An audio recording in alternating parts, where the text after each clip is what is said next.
Alright, so we're finally on our way to defeat Draygon.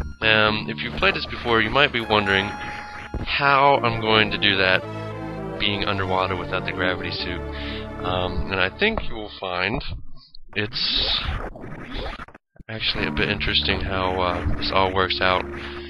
I'm still really not sure how it happens, and I'm not going to give away the secret, so you'll just have to watch and see.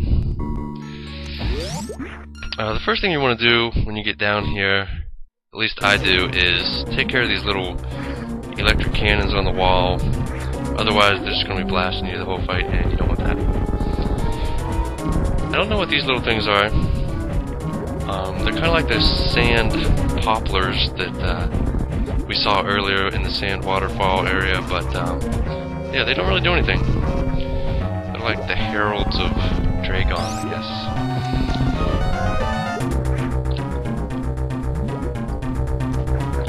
When you start shooting out this gray, I don't even know what this stuff is, but yeah, you just want to avoid that. I'm not going to go into details there of what that might be. Yeah, definitely avoid that stuff, otherwise he will grab you, as he might here. Yep, gets on you. You have to hit left and right 60 times to get out of this, otherwise he's just going to continually beat you with his tail. You see there where missiles, instead of super missiles, work much better for slowing him down. If you can repeatedly shoot missiles, like pixel perfect, one right after the other, you can finish him off rather quickly. Just like 2 or 3 passes if you're good enough at it, or if you have a turbo controller or whatnot. That's not what we're going for though, so.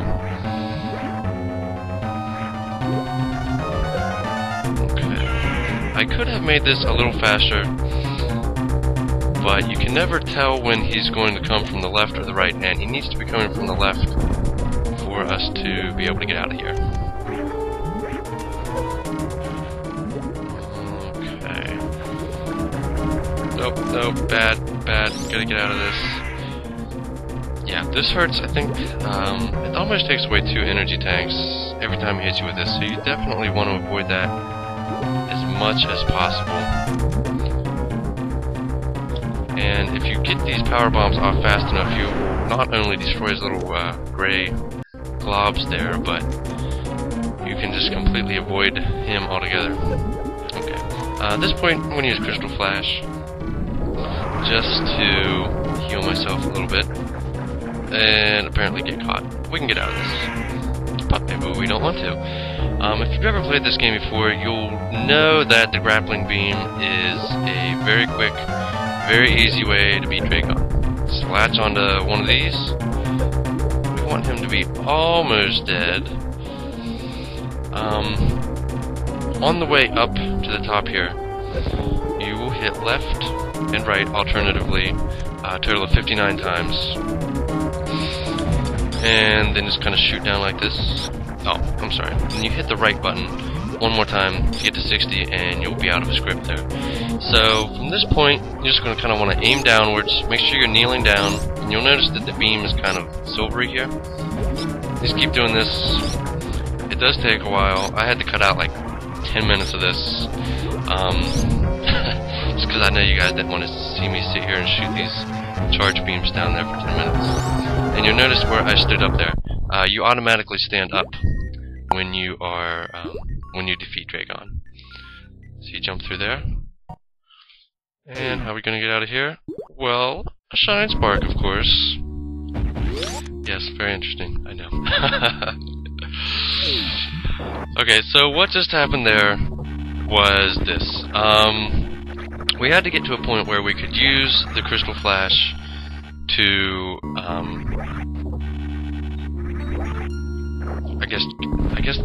I don't know really what the mechanism there is in the programming, but if you're using a Crystal Flash, it's the same charge as when you're dashing, I guess. So when we allow Draygon to grab us from the left side, it has to be coming from the left side or else it won't work, because you won't be able to get off onto the platform up at the top.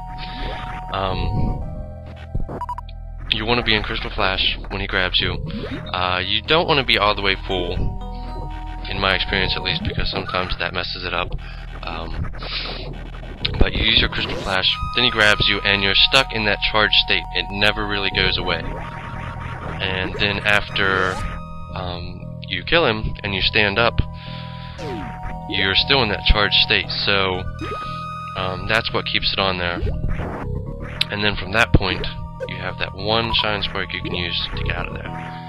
There's another glitch you can use called the blue suit glitch, and it's pretty much the same thing except you have the gravity suit on, and you can actually use a diagonal shine spark into Draygon and kill him that way, and that will actually leave you with a permanently charged up state where you can just run through everything. You can't really take damage. It's pretty nice, but if you ever do a shine spark in that state, then it's gone, and you can't get it back. So anyway, from here, we're just kind of going backwards, and you want to fall down this sand pit here. It'll take a while, but you'll get down there eventually.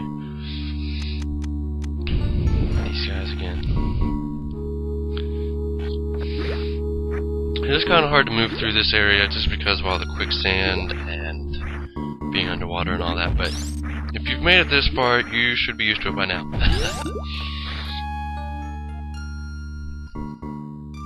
And we're back here. This should look familiar. We're actually going to be going down these quicksand pits one more time. I guess if you really wanted to, you could save one of these items in the quicksand pits here for after you beat Draygon, but I wanted to just show all the items you could get before you beat any bosses, so that's why I did that. Sorry about that stuttering there. Good thing about the grappling beam is it kills almost everything in Meridia in one shot. It's pretty awesome. Including the boss, obviously.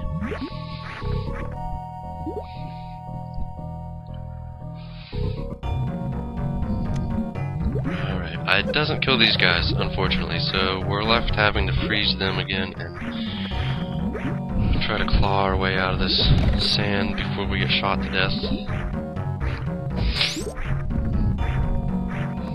Now, instead of continuing out of Meridia, we're almost done, but we do want to pick up the plasma beam first, so bomb this block here.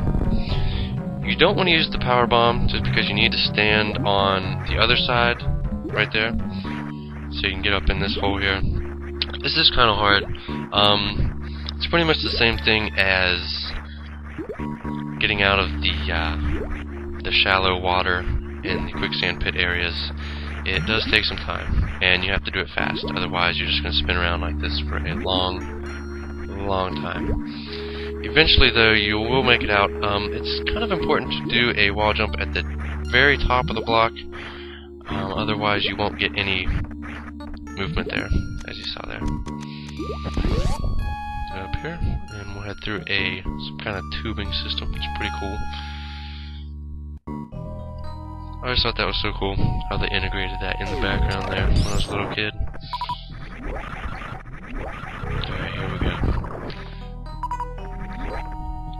And with this, we'll be able to use the plasma beam for Phantoon and Kraid, something you're probably not used to doing.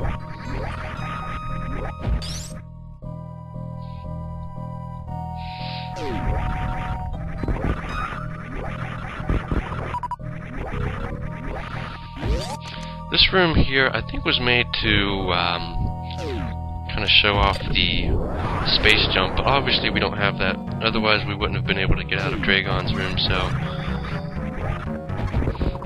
I tend to just use the screw attack and kill these guys on the way down, because you do have to kill them, otherwise you can't get out of this room. The plasma beam works just as well, but I need the screw attack here. I had to cut that off just a little early, otherwise YouTube wouldn't take my video, apparently. And it's easier, I think, well, it's kind of hard to get out of this room either way. Again, you're supposed to have the space jump at this point, but if not, that's alright.